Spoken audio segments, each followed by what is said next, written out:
Good morning, Tony. Thanks for coming in today. I know you asked us to do a bit of analysis on Crowd Mobile. You've been a shareholder for a number of years in this thing, and you wanted to get a sense of what the financials look like and sort of what the forward guidance is on this thing. So I'm going to give you a sort of a 30,000 foot Reader's Digest version on Crowd Mobile, and then you can make some decisions with your financial advisor. So as you know, Crowd Mobile is an Australian company. And all the numbers we're going to talk about today, Tony, are all in Australian dollars. So they have head offices in Melbourne, and they also have a sales office in Amsterdam. So the key here is they're a small cap company, trade on the ASX under CM8, and they also trade in Frankfurt. 2018 has been a tough year. We're sitting about 3 cents per share right now, and the market cap down is around 7.3 million Australian. Earnings per share last year were pretty tough. It was there was a loss of 12 cents a share on roughly 22 million shares outstanding, and their growth rate was minus 12% as well. So again, their products are, as you know, they've got two key products, and the first product is their mobile question and answer division, and then they've got a subscription division as well for customized media products. They've also moving into the digital media advertising space. So that's where they feel the growth is, and that's what they're putting the bet on, the future bet of the company on. Top line revenue is about $38 million. Most of it was from the Q&A division. There was a certain, about $13 million of revenue from the subscription division, but going forward, that division is going to be under a lot of stress. They've laid off 50% of their staff, and they have year-over-year 30% reduction in revenue. So a lot of regulatory headwinds there as well. As I said, for red flags for me was the write-off of the whole subscription division. They did an acquisition in 2015 for roughly $25 million, and basically they've lost that full position. They're writing the whole division off in 2018. What else we've got there? Full wholesale change in the executive team, CFO and COO. Not a lot of color on why they left, but we've got a new team. But the fundamental team, the chief executive officer and the board of directors that made the decisions around the track acquisition, that have made a lot of the business decisions, are still in place. And there was some audit concerns that I picked out. If you kind of read between the lines, they had some issues with the discount rates for forward earnings. They also had some issues in terms of they really drilled down on how they were actually recording earnings. So again, the revenue generators, as I've discussed, going forward, it's the digital media and the advertising, affiliate marketing revenues, and some stuff around agency. And they're going to continue on with the question and answer around the mobile division, but subscriptions are going to come off. That's really important to understand. So again, the drivers why they made the transition, they just see a lot of pressure and a lot of headwinds in the subscription area, and they see more opportunities targeting the millennials relative to digital marketing opportunities. They see big regulatory changes coming in people that hold client data. There are new regulations in Europe called GDPR are going to have a material impact on any company that holds client data and manages client data. So they're making a bet on the millennials. That's ultimately, we've got a multi-trillion-dollar market in the millennials for this, for buying e-commerce products, and they want to take a percentage of that and be a targeted marketer. So in terms of the financials themselves, let's go through the growth plan. This is where they see the forward earnings in 2019, and this is really important.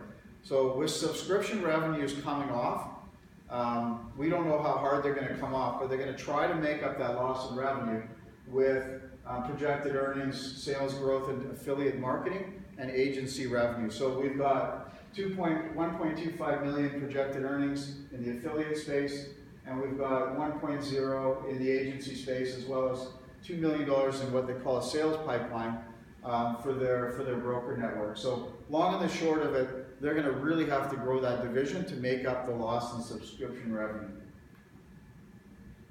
In terms of the income statement, you can see top line revenue for 2018 was $38 million, 2017 was $43 million. basically a 12% drop in top line revenue, and that also was a big sort of driver in terms of their net loss on the year. Their G&A numbers are pretty high, which really sort of, their sales cost, the cost of doing business to generate these sales, is really quite high, certainly even relative to some of its competitors, and again, diminishes sort of their net profit. Depreciation expense, tax expense are all sort of normal, but the EBITDA for the year, like, you know, just a huge loss, again, principally related to the write-down, but there was some other operational situations in terms of cost that resulted in that loss. So at the end of the day, on the income statement, that's a big, massive write-down and a big loss for the year. In terms of the balance sheet, this is really crucial, Tony, from a shareholder perspective. We can sort of look at current assets for 2017, we're $16 million. 2018, we're down to 11, so a 33% drop in current assets. Current liabilities, again, we've sort of dropped that number by about 30%. They had some loan payouts that they did, and they paid off some of their short-term liabilities related to that. So it makes that number look a little bit better. But at the end of the day, when it comes down to it, look at the erosion in shareholder and owner's equity from $29 million last year to $4.6 million this year. When you write a whole subscription division down and an acquisition that you did in 2015, and it has a material impact in terms of shareholder value. So from a cash flow perspective, again, 2017, if you look at that number, $4.5 million cash flow from operations, and $2.6 million cash flow from operations in 2018. Again, a reduction, you know, pretty material reduction, 51%. In terms of, what do we got? Cash and equity at the beginning of the year. This is a big one. $5.2 million in the bank at the beginning of the year, and at the end of the year, $2.5 million. So they've got a huge burn rate now. Some of it was to pay down some loans, but a lot of it was related to just internal operations. They're burning cash at an alarming rate. I did some forward cash flow projections. I was interested to see what their free cash flow was. Again, net balance of $5.2 million in 2017, $4.4 million in free cash flow, and by 2018, we ended the year in $2.1 million free cash flow. So what that tells me is the earnings are under pressure, the costs are up, and the forward guidance on this thing is higher costs and lower earnings. So I don't see that free cash flow number getting materially better. And so statement of changes in shareholder equity, I think this is the one that really sort of stands out for me, Tony, from your perspective. With that $22 million write-down, we had a $26 million loss for the year. And your equity now that's sitting on the balance sheet is $4.655 million. So it's a 84% drop in your equity value. So that's why the stock is sold off, institutional shareholders are getting out, and it's under a lot of pressure. Some key industry ratios and some benchmarks. Again, net profit margin, the average industry 6.43. We're down 67% on the year in terms of net profit margin. Return on assets, an abysmal minus 88% versus 3.49%. Current ratio, which is a measure of liquidity, 1.36 versus 1.45 industry standard. But you have to really take sort of a look at that and the current assets in terms of the cash and what they're doing with the cash. It's probably not as strong a number in terms of a liquidity number and their obligations, short-term obligations, as you think. You have to drill down a little bit. In terms of a growth rate, they were negative 12%. The industry average is about 10%. And even from an asset turnover perspective, which is essentially using your assets to grow revenue, like, you know, what's the return relative to sales? 1.31 versus 3.12. So just from an efficiency perspective, they're basically below trend on almost every metric. Market sentiment key ratios, again, 52-week high for the year was 18 cents. We're trading at 3 today, and the earnings per share is negative 12%. So it's things are not looking good, and a major material reduction in market cap. In terms of the trading volumes in the history, 2015 when they did the acquisition, they were about 27 cents. Again, trading at 3 cents today. volume has virtually dried up on the stock, trading less than 4,000 shares per day.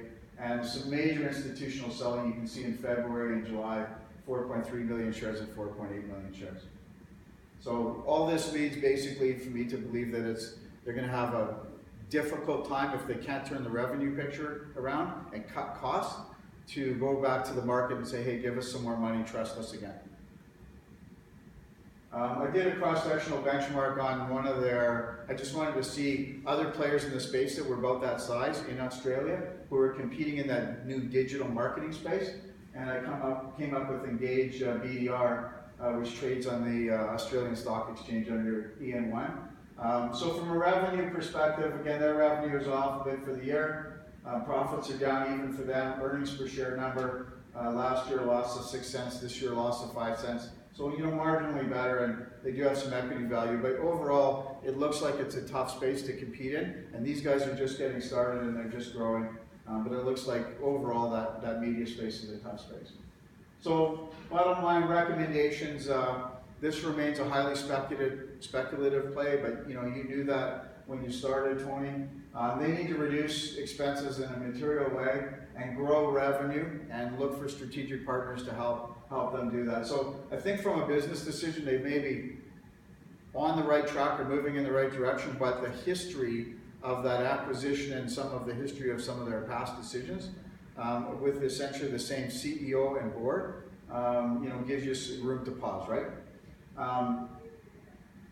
Material changes in strategic direction, and I look at the subscription area, Tony, and with the GDPR regulatory changes and the headwinds there's a lot of risk, and I think they're in some ways maybe smart to start moving away from that division, but that's a lot of revenue. That was $13 million in revenue last year. There is some audit risk, as I noted before. I think their discount rates were way I would say too optimistic relative to what their outlook was. Market risk, there's no volume on the stock. Liquidity is an issue. They've got serious earnings issues. Cash flow and free cash flow is a real concern. And the burn rate is high. And so again, all these things are somewhat suspect. Can they turn it around? I hope they can. But again, it just goes to the risk metric, and that's what you asked me to look at. I suspect there will be some type of an equity issue in the new year. Maybe once they turn some of those revenue numbers around, they'll go back out to some new investors and sort of pitch themselves again as a new story. Either way, there's likely some dilution. And if things don't turn around, either on the cost side or the revenue side, insolvency is an issue. So that's really kind of where we're sitting today, Tony. And did you have any questions? Yeah, I have a couple questions. What does it mean when so many of the institutions are selling so much stock or selling out? Does that mean they've lost faith in the company? Yeah, essentially that means is the larger institutions, they have parameters around liquidity, they have parameters around growth and expectations, and if the company and the management team don't present a picture that says I'm going to have that growth and I'm going to have that liquidity in your stock, then a lot of times they'll start to exit that out and they'll move capital to other things. So that's what it looks like is kind of happening here, Tony. Okay, and I have another question. Can you explain a little more to me about this high burn rate and what it means for the company? Yeah, well, ultimately at the end of the day, cash is king in all businesses. So the ability to generate cash and the ability to have your revenues higher than your expenses, whether you're running a lemonade stand or you're running a public company, kind of comes down to the same thing.